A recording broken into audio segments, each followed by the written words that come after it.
Eat and ട്രാവലിൻ്റെ പുതിയൊരു എപ്പിസോഡിലേക്ക് എല്ലാവർക്കും സ്വാഗതം. അരുമ പക്ഷികളെ വളർത്തുന്ന ധാരാളം പേർ നമുക്കിടയിൽ ഉണ്ടാകാം. സാധാരണയായി വീട്ടിൽ വളർത്തുന്ന അരുമ പക്ഷികൾക്ക് നമ്മൾ ധാന്യങ്ങളായിരിക്കാം കൊടുക്കുന്നത്. തേന, സൺഫ്ലവർ സീഡ് പോലത്തെ ധാന്യങ്ങളും ഇലവർഗ്ഗങ്ങളൊക്കെ ആയിരിക്കും കൊടുക്കുന്നത്.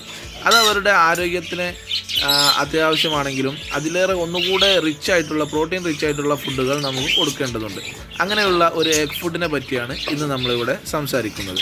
എഗ് ഫുഡ് എങ്ങനെയാണ് ഉണ്ടാക്കുന്നതെന്ന് നമുക്ക് നോക്കാം. അതിനുവേണ്ടി നമ്മൾ ആദ്യം ചെയ്യേണ്ടത് ക്യാരറ്റ്, ബീട്രൂട്ട്, മത്തൻ. ഇതിപ്പോൾ കുറേ കിളികൾക്കുള്ളതാണ്. ഒരു 2 പേർ അല്ലെങ്കിൽ കുറച്ച് ലോ ബേർഡ്സ് മാത്രമൊക്കെ വളർത്തുകയാണെങ്കിൽ കുറച്ച് എടുത്താൽ മതി.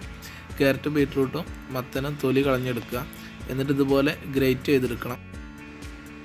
ഇപ്പോൾ നമ്മൾ മത്തനാണ് ആക്കിയത്. ഇതുപോലെ നമ്മൾ ക്യാരറ്റ്, ബീട്രൂട്ട് എല്ലാം ഇതേപോലെ ഗ്രേറ്റ് ചെയ്തെടുക്കുക.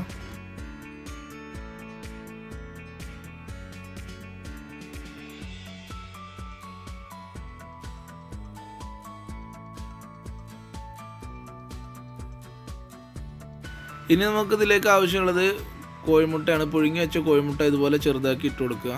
ഇതിൻ്റെ തോട് നമുക്ക് വേണമെങ്കിൽ എടുക്കാം. തോട് മിക്സിയിൽ ജസ്റ്റ് ഒന്ന് പൊടിച്ചെടുത്തതിന് ശേഷം ഇതിലേക്ക് ആഡ് ചെയ്ത് കൊടുക്കാം. ഞാനിവിടെ കാൽസ്യം പൗഡർ ആഡ് ചെയ്യുന്നുണ്ട്, അതുകൊണ്ടാണ് നമ്മൾ മുട്ടത്തോട് ഇതിലേക്ക് ആഡ് ചെയ്യാത്തത്.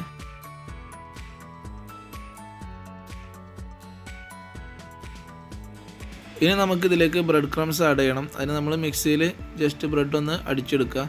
ഫൈൻ പൗഡറാക്കി എടുക്കേണ്ട ആവശ്യമില്ല, ജസ്റ്റ് ഒന്ന് അടിച്ചെടുത്താൽ മതി.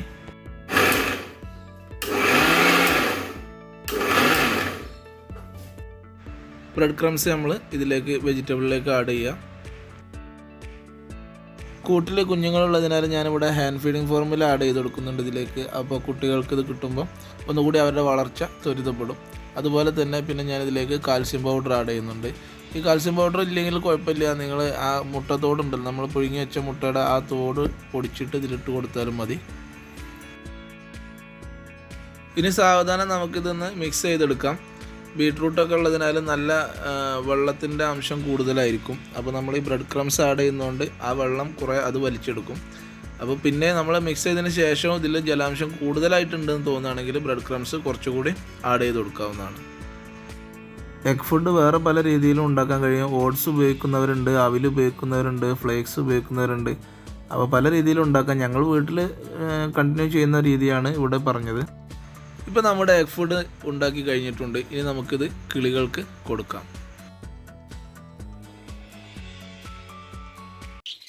എഗ് ഫുഡ് എപ്പോഴും നല്ല വൃത്തിയുള്ള പാത്രങ്ങൾ വേണം വെച്ച് കൊടുക്കാൻ. ആദ്യമായിട്ടാണ് കിളികൾക്ക് എഗ് ഫുഡ് കൊടുക്കുന്നതെന്നുണ്ടെങ്കിൽ ചിലപ്പോൾ അവർ കഴിക്കാൻ മടി കാണിക്കും. അങ്ങനെയാണെങ്കിൽ തലേ ദിവസം തന്നെ അവർക്ക് കൂട്ടിൽ വെച്ചിട്ടുള്ള തീറ്റ എന്താണോ അത് എടുത്ത് മാറ്റി വെക്കണം. അപ്പോൾ രാവിലേക്ക് അവർക്ക് വിശന്ന് വരും. അങ്ങനെ ആകുമ്പോൾ കൊടുക്കുന്ന എഗ് ഫുഡ് അവർ കഴിച്ചോളും. വേണമെങ്കിൽ അവർക്ക് കൊടുക്കുന്ന തേനയോ സൺഫ്ലവറോ ഇതിൻ്റെ മുകളിലൂടെ എഗ് ഫുഡിൻ്റെ മുകളിലൂടെ ജസ്റ്റ് ഒന്ന് വിതറി കൊടുക്കാം. അപ്പോൾ അവരത് കഴിക്കാൻ വരുമ്പോൾ ഇതിൻ്റെ ടേസ്റ്റ് കിട്ടുകയും ഇത് കഴിക്കുകയും ചെയ്യും. എഗ് ഫുഡ് വെച്ച് കൊടുക്കുമ്പോൾ നമ്മൾ ശ്രദ്ധിക്കേണ്ട മറ്റൊരു കാര്യം, ഒരു ഉച്ചയ്ക്ക് ആകുമ്പോഴേക്കും അത് എഗ് ഫുഡ് കൂട്ടിൽ നിന്ന് നമ്മൾ എടുത്ത് മാറ്റണം. 1 മണി 2 മണിയാകുമ്പോഴേക്കും കൂട്ടിൽ നിന്ന് എഗ് ഫുഡ് നമ്മൾ ഒഴിവാക്കേണ്ടതാണ്. കാരണം ഈ എഗ് ഫുഡിൽ പെട്ടെന്ന് ഫംഗൽ ഇൻഫെക്ഷൻ വരാൻ ചാൻസ് ഉണ്ട്. ഇത് നനവുള്ളതിനാലും ബ്രെഡ്, മുട്ടയൊക്കെ ഉള്ളതിനാൽ ഫംഗൽ ഇൻഫെക്ഷൻ കൂടുതൽ വരാൻ ചാൻസ് ഉണ്ട്. അതുകൊണ്ട് ബേർഡിനത് ഭയങ്കര ബുദ്ധിമുട്ടായിരിക്കും. അപ്പോൾ അതുകൊണ്ട് ഒരു ഉച്ച ആകുമ്പോഴേക്കും 2 മണിയാകുമ്പോഴേക്കും മാക്സിമം ഒരു 5 മണിക്കൂർ അല്ലെങ്കിൽ 6 മണിക്കൂർ മാത്രമേ കൂട്ടിലത് വെച്ച് കൊടുക്കാൻ പാടുള്ളൂ. അത് കഴിഞ്ഞാൽ ഉടനെ തന്നെ അത് കൂട്ടിൽ നിന്ന് എടുത്തു മാറ്റണം. അരുമ പക്ഷികളൊക്കെ വളർത്തുന്നവർ ആഴ്ചയിൽ ഒരിക്കലെങ്കിലും ഇതുപോലെ എഗ് ഫുഡ് കൊടുക്കാൻ ശ്രദ്ധിക്കണമെങ്കിൽ ബേർഡ് നല്ല ഹെൽത്തി ആയിരിക്കും. അതുപോലെ തന്നെ ബേർഡ് ബ്രീഡിംഗ് ടൈമാണ്. കുട്ടികളൊക്കെ ഉണ്ടെങ്കിൽ ഇത് ആഴ്ചയിൽ 2-3 പ്രാവശ്യം വെച്ച് കൊടുക്കാം. ബേർഡ്സിന് തന്നെ നല്ല ഹെൽത്ത് കിട്ടാനും അതുപോലെ തന്നെ കുട്ടികൾക്ക് നല്ല ഗ്രോത്ത് കിട്ടാനൊക്കെ ഇതുപോലത്തെ എഗ് ഫുഡ് നല്ല ഉപകാരപ്രദമാണ്. അപ്പോൾ എല്ലാവരും കിളികളെ വളർത്തുന്നവരൊക്കെ ആഴ്ചയിൽ ഒരിക്കലെങ്കിലും എഗ് ഫുഡ് വെച്ച് കൊടുക്കാൻ ശ്രദ്ധിക്കുക. അപ്പോൾ നമ്മുടെ വീഡിയോ എല്ലാവർക്കും ഇഷ്ടപ്പെട്ടെന്ന് വിചാരിക്കുന്നു. ഇഷ്ടപ്പെട്ടാൽ ലൈക്ക് ചെയ്യുക, കൂട്ടുകാർക്കൊക്കെ ഷെയർ ചെയ്ത് കൊടുക്കുക, അഭിപ്രായങ്ങൾ കമൻറ്റ് ചെയ്യുക. ഇനി മറ്റൊരു വീഡിയോയുമായി നമുക്ക് വീണ്ടും കാണാം.